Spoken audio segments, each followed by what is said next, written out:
Hello everyone! In this video I would like to show you one of the most amazing chess games ever played.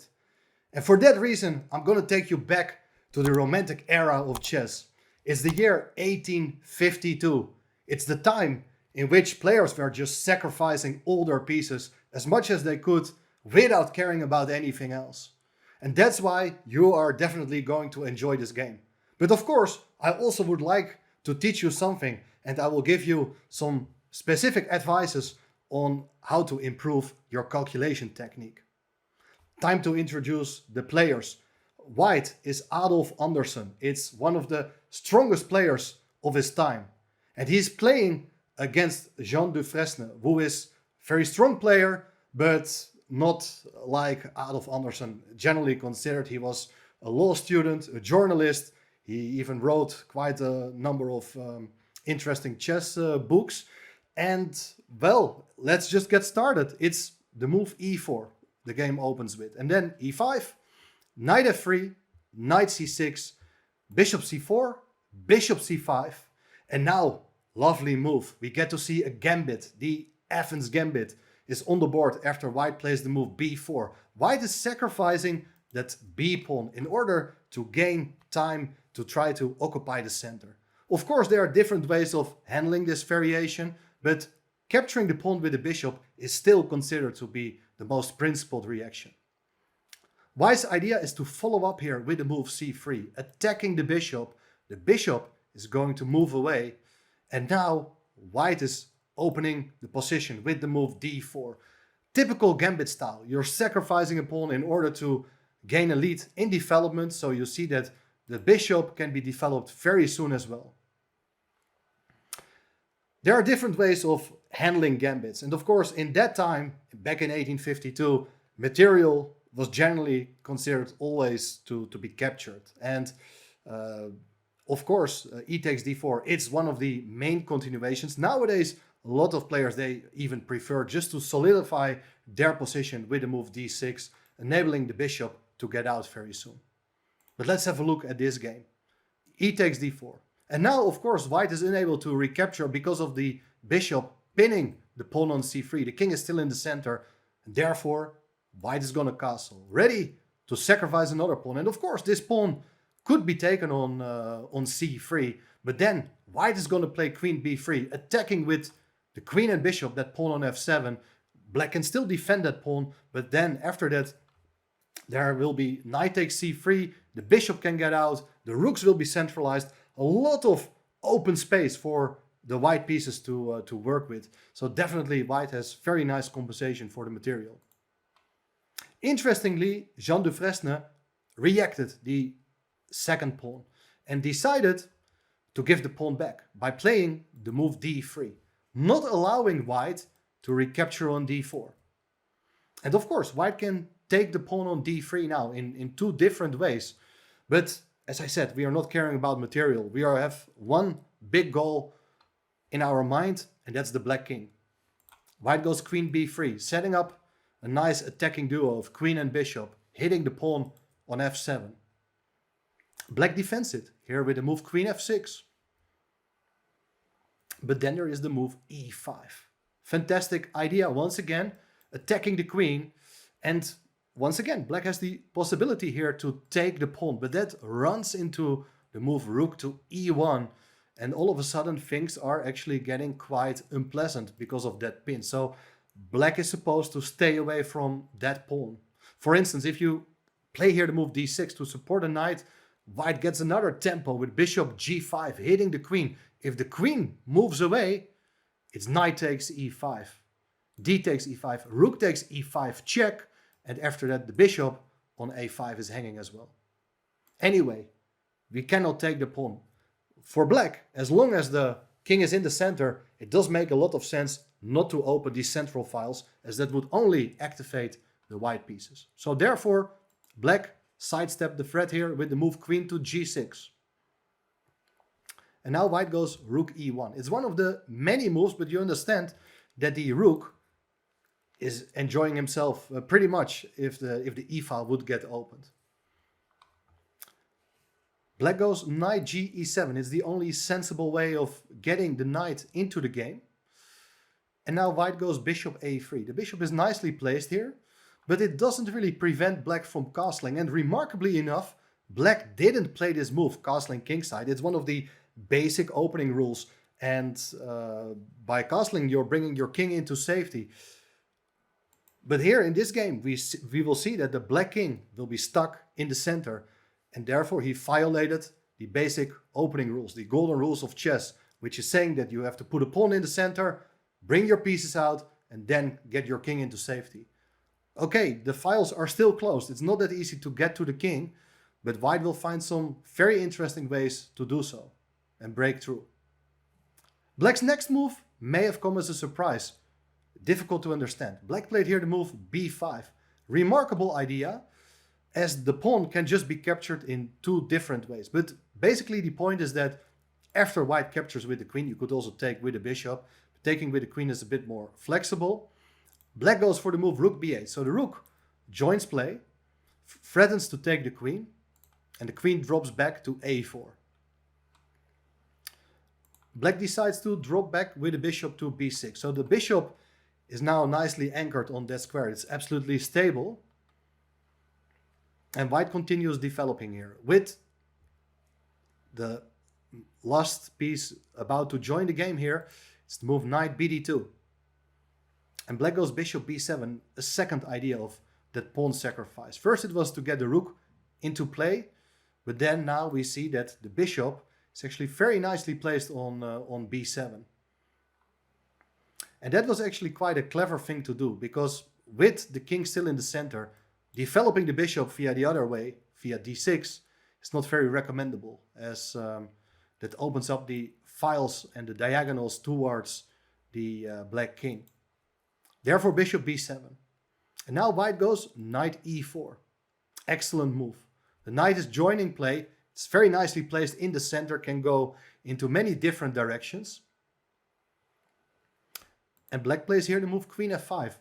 Actually not the most healthy move, I would say. It was probably still recommended here for black, trying to get the king out of the center. But here Dufresne had a different idea in mind. White goes bishop takes d3. So finally he has regained the pawn, and at the same time white is about to give a devastating discovered check with the knight hitting the queen at the same time. So the queen had to move anyway to h5. Let's have a brief look at the position, how to evaluate this position in fact. So from a material perspective, it's even, but white has a huge lead in development and the king is still in the center. And now there are different ways of handling this position. And a very natural way of playing here would be trying to go after the black queen. So a move like knight g3, it's actually really strong. The queen doesn't have that many squares available as the bishop and the queen on a4 and also both knights. They are taking away many squares from the black queen. If the queen goes to h6, it's bishop c1. We get another tempo hitting the queen. Queen goes to e6 and now bishop c4. The queen has no safe place to hide. This is a very typical way of trying to seize the initiative. Now, for instance, if you would block that attack on the queen, we have knight to g5. And after the queen goes away, queen goes to g4. You would love to take that knight on d5, but the bishop is pinned. The queen can be taken, but therefore white has to start here with the move rook e4. Look at this queen. The queen is just trapped in the middle of the board. There are no squares to go to. Wherever it goes, it can be taken. This would have been by far the simplest way to finish off the game. But let's go back in our mind. It's almost 2 centuries ago, 1852. People were not calculating that deeply. It was all about sacrificing as much as you could. And the following move is pretty much in the spirit of this opening also. White goes for the move knight f6. It's a piece sacrifice with the idea to open up the e-file. So black has to take because it's a knight fork. Otherwise white's going to take the queen. So we have g takes f6, e takes f6. And here we see the rook is about to join play. And of course the knight cannot go away because the king is still on e8. And black has to think how to deal with all these issues. Well, he comes up with this move. Rook g8. So, interestingly, the black king decides to stay in the center and the rook comes to the g file, setting up a counterattack against the white king. And now, of course, white could take this knight on e7 with a pawn, but generally speaking, this is such a type of pawn you don't want it to be on the board. It would be much nicer if the pawn is not there at all, because then the rook is giving a check and white's pieces are just about to hit the black king. And even here, black would have the move queen takes f3 with a devastating attack, threatening mate. The queen cannot be taken because of that pin along the g file. We go back. White didn't capture that knight on e7, but instead came up with an amazing move. Very difficult to find, but whenever you're on the attack, just make sure that all your pieces are joining the action. Rook 81 was played, and this looks kind of weird because it's not really clear what the rook is actually doing at the moment. And black didn't see the point either. Just thought, let's take this knight. Still, the knight can be taken, and there is a huge threat of giving checkmate on g2. And this is the exercise I would love to give you. Pause the video for a second if you like, and try to figure out how white should handle this position. In general, whenever you have to calculate, I have the following principle which could normally be applied. We always look at forcing moves first. We look at checks, because the opponent has to answer the checks. Secondly, we look at captures, because it would always be nice to win material. And at third, we are about to generate threats, if that's needed. And of course, at the same time, you always have to think about what the opponent is contemplating as well. So I mentioned that if black were to play, it's queen takes g2 with checkmate. But also, if you would deal with this mating threat on g2, move the pawn to g3, it's queen takes f2. Look at this bishop. King has to go into the corner, and it's queen f3 with checkmate. There's no piece which can still interfere. It's game over. And therefore, it's so important to look at checks first, because with checks, you're able to keep the opponent busy. The key move here for white, and I hope you have found it, it's the move rook takes e7. It's the only move. We are sacrificing our rook with check. There's no time for black to give mate. He has to solve the check first. There are different ways of playing, but first we look, of course, at the most principled move, because there is knight takes e7. The check is over. In fact, the diagonal for the light squared bishop has been opened as well. So the mating threats against the white king, they are immense. And I imagine that you have seen this option and feels like, well, this is game over. I'm not getting anywhere. Still, my advice is try to keep looking a bit deeper. Look at checks, captures, and threats. Here you have one more amazing check. And it's the kind of check you may have seen it, but just dismissed it immediately. The key move is queen takes d7. After the rook sacrifice, we have the queen sacrifice. The queen got to be taken. If king f8, we are just able to take with a piece on e7, and the king cannot escape. It's checkmate as the pawn covers the escape square on g7. If you do take with the king, you're a rook and a queen down, and even a knight, but there is a massive idea here. And it's all about this file. With the rook and bishop, you can set up a very nice discovered check. And preferably, we do it with a double check. And the double check is here the key as well. But you have to do it very precisely. The key move is bishop f5 double check. The bishop and rook, they are both giving a check, which means you cannot capture one of these pieces, because then it will still be check. It's also not possible to interpose a piece on one of these files, because it would still be check. So against the double check, the king always has to move. Well, in this case, the king doesn't have many squares to go to. If the king goes to c6, it's bishop d7 with checkmate. Look at these bishops, and the rook protects the bishop on d7. It's checkmate. In the game, there followed king e8. But then anyway, it's the move bishop to d7. Wherever the king goes, king d8, bishop takes e7, checkmate. Beautiful. The pawn on f6 protects the bishop on e7. If the king goes to f8, which was played in the game, bishop takes e7 with checkmate. Absolutely amazing.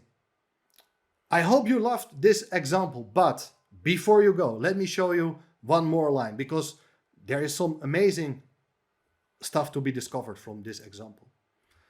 We go back to the position after the rook sacrifice on e7, because black is not forced to capture. You could move the king away. And for instance, if the king would go here to f8, then you see that the rook and bishop are standing on the same diagonal. It's time for the move rook e3. It's by far the simplest move. Discover check, and on the next move, white captures the queen. Game over. Much more critical here is the move king d8. When the same problem is still there, black is threatening checkmate. We have to keep going. It's only about forcing moves. Checks first. We go rook takes d7. Another big move. What are the candidate moves for black? Three options. Take the rook or go either to e8 or c8. If you do take on d7, we once again have bishop f5, double check. King has only one square, should go to e8, then it's bishop d7, king d8, bishop takes c6, discovered check, hitting the queen. And now it's very important to have seen in advance that actually black cannot take now on d1. Well, he can take, but that is still met by queen takes d1. And after king c8, it's queen d7 with checkmate. So you see how nicely white's pieces are working together. And one of the nice ideas also is that the queen on a4 protects the rook on d1. So the rook can still not be taken. If you go to e8, by the way, it's rook e7 check. Now the knight can no longer take on e7 because the knight is pinned. If the king goes to f8, it's rook e3 with mate to follow. The king cannot go anywhere. Let's go to the final and critical line. The king can also go to c8. The king is about to hide at the side of the board, being surrounded by its own pieces. But there is this fantastic shot of rook d8. It's one more check. Still, keep looking at these moves. Very important. There are three possible captures. Now, if you do take with the king, the simplest move here is bishop e2 with a discovered check. You're about to win the queen and it's game over. Then it's also possible to take with the rook, and then apparently it does seem as if there is no useful check at all, because bishop f5 can just be taken by the queen. That is not good, but you should always try to understand what has changed in the position because of that last move. Well, the rook is no longer on the g-file, which means that the queen can now just be captured. It's no longer a pin along the g-file. So here it's game over. Materially speaking, black is doing not too badly, but bishop f5, such a difficult move to meet. The king is in deep trouble. Then, at last, there is also knight takes d8. Still, it looks as if everything is under control, but once again, we keep looking at the forcing moves. And then, if you're very smart, you see that we have actually the same motive available as in the previous line. It's the move queen to d7 check. A brilliant queen sacrifice with the point that the queen has to be taken. And then once again, it's bishop f5 with check. Double check, in fact, so the knight is unable to block. The king has to move. If it goes to c6, bishop d7 with the same mating pattern as we have seen before. If the king goes back to e8, it's bishop to d7 with checkmate as well. I hope that you really enjoy this game. This game is called the Evergreen. It's an absolutely masterpiece. Every chess player should know, but I also really hope that you enjoy the kind of advice I gave you for studying calculation exercises. Look at forcing moves. This is really going to help you. Would you like to see more of these videos? Don't forget to subscribe to the channel, and then I promise you will get to see much more funny examples as this one. See you soon. Bye bye.